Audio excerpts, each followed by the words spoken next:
জলখাবারে simple কিছু এটা ওটা খেয়ে ম্যানেজ করে নিতে পারি, কিন্তু লাঞ্চের টাইমে স্পেশাল কিছু না হলে খেয়ে যেন পেটটাই ভরে না।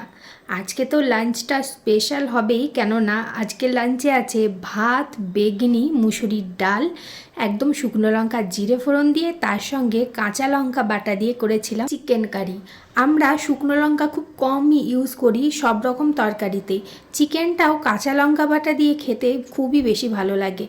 তো কালার আসে না ঠিকই, কিন্তু টেস্টের কোনো হেরফের কিন্তু হয় না। অসাধারণ টেস্ট হয়েছিল চিকেন কারিটা। ডাল দিয়ে ভাত মেখে সেটা বেগনি দিয়ে খেতে অসাধারণ লাগে খেতে। তোমাদের কার কার ভালো লাগে কমেন্টে অবশ্যই জানাবে।